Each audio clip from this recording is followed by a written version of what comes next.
Grayson seems very useful to the Spiral organization, but what would happen if he was removed from the equation? Welcome to the Complete Story Series, where we take trade paperbacks and single issues and we break them down into digestible bites to help you understand. Then review it dramatically back to you. All alterations to the panels, text, and images are to prevent copyright problems, and all art is owned by its respective companies. This is issue 6 and 7, Brains of the Operation. If you're just now joining us, Dick Grayson was presumed dead when he was supposedly killed during the events of Forever Evil. He was then asked by Batman to go undercover as Dick Grayson into the organization Spiral to try and understand what their plans are.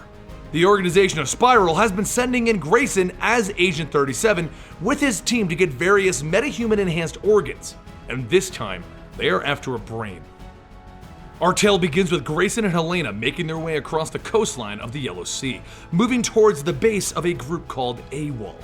They are a collection of deserters from various criminal organizations pulling heists for personal gain. But as they get closer, a giant killer whale attacks them. "Orca!" Grayson shouts out, pulling Helena out of its path. But then he sees what he's actually fighting. "Let me modify that! Zombie orca with legs!" Helena explains that they are actually security nanocytes and they're attached to whatever is nearby when they lack a human host. Grayson hits it with a bolt from his crossbow and he watches it fall into the ocean.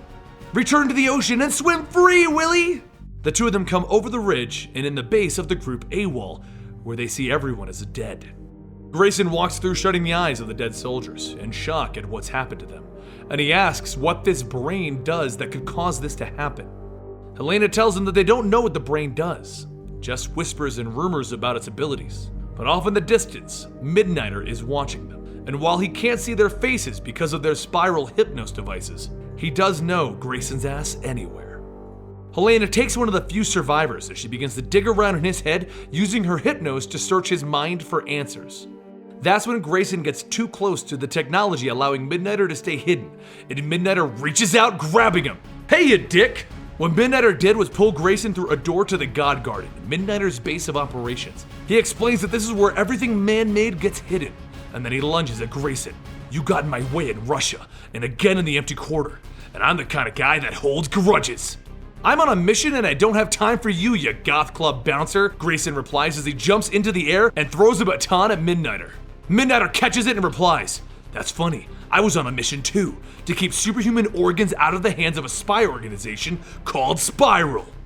They go back and forth trading blows and quips, with Midnighter starting to win as he studied Nightwing's moves. But that's when Grayson begins to win and he asks him, "Did you study Robin's moves?" He gets the better of Midnighter, but that's when his eye begins to bleed as his Hypnos begins to fail. "Oh yeah, forgot to mention, the God Garden has tech that turns off that wetwork stuff." And then he knocks Grayson out. Or, it allows me to install it, as he has now seemingly taken Grayson's Hypnos tech. Back with Helena, she's finally figured out what's going on.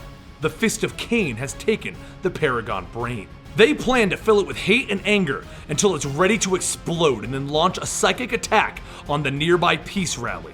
Meanwhile, back with Grayson, he's trying his best to overcome Midnighter, but he has the moves and the tech now. And once he knocks out Grayson, he'll use the Hypnos to trace the signal back to the Spiral base. So Grayson says the secret word and disrupts the Hypnos that Midnighter took out of him. Using that disruption, he uppercuts Midnighter, knocking him out finally. That's when an old woman appears behind Grayson. She asks him to follow her and apologizes for Midnighter's actions. It was unintended and his temperament got the better of him. But now, she'll need Grayson's help in stopping the Fist of Cain, because they've been built to destroy the God Garden, to destroy her, the Gardener, and Grayson is going to be needed to save the God Garden. With Helena moving towards Israel to stop this, she has Mr. Minos patch into Grayson's Hypnos so that she can see where her partner has vanished off to. And what she sees is Grayson locked in a cell in front of her, which means that someone else is using the Hypnos, and when he gets close to the glass, she sees that it's Midnighter. So she has an idea to link up Grayson's implant, which is in Midnighter, with her implant so that she can show Midnighter what's about to happen and get him on board, because he's the only one that can save Grayson now. Meanwhile, Grayson is trying his best to convince the Gardener to let him out of the cell, but the Gardener explains that she wants thousands to die in Israel. It'll show the world that this artificial superhuman arms race needs to end now. God Garden wants to unleash this flood to combat sin. But at that moment, Midnighter's brain overloads as his hypnos is getting all of the information from Helena. He hits the ground and blood begins to pour out of his eye. But he does manage to get out the order. God Garden, release Grayson, open the door, we need to stop Israel. He turns around to the door and shouts, Gardner, you have to let me go. I saw things, and I think Grayson is telling the truth. But while Midnighter is now on his side, Grayson is trying his best to convince the gardener as well, telling her that he saw the refugees that she saved, that she has compassion. Why is she keeping him here? And Midnighter walks to the door begging the gardener to release Grayson. He doesn't want to fight her. Please, let him help. Meanwhile, in Israel with Helena, a concert is blaring loud music and the singer holds up the Paragon brain. And thoughts of hatred, murder, and death pour into the people of Israel, and they begin tearing people apart. The gardener is finally convinced, and Midnighter and Grayson walk through one of the many doorways from the God Garden and into Israel, ready to stop all of these people. Midnighter takes crowd duty while Grayson leaps over the people fighting and makes a break for the brain. But just as he gets close, he sees Helena coming for him as she's been affected by the device, shouting, Agent 37, you abandoned me, you left me, I hate you, I'll kill you. He pushes her back as she reaches in to kiss a surprised Grayson. There, that cleared my mind, she tells him. I'll disarm the crowd, get the brain. Even more confused, Grayson jumps back in. Sure, I'll keep clean thoughts going. He jumps back onto the stage and he kicks a knife away that Midnighter tried to throw, telling him, no one gets killed. And then he begins to drop the leader and his goons on the stage one at a time. But while that's going on, Helena finds herself overwhelmed, and that's when the director of Spiral appears in front of her, shooting the man off of her. She just surprisingly asks, Director Minos? Back on stage, Grayson gets ready to smash the device holding the brain, and he holds it over his head ready to smash it when he realizes that he needs to feed it positive emotions instead. It's the only thing that he can do to end this. If he just breaks it, the entire world will be stuck with thoughts of hatred.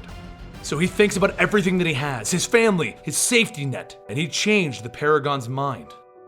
Grayson walked back into the debriefing where Mr. Minos congratulated him for a job well done, and he wished that he could have been there. As he said that, he and Helena shared a look. Back in God's Garden, Midnighter tells the gardener that he's done with this mission. He can't work for someone with a hidden agenda. He isn't Grayson. And that brings us to the end of Grayson 6 and 7.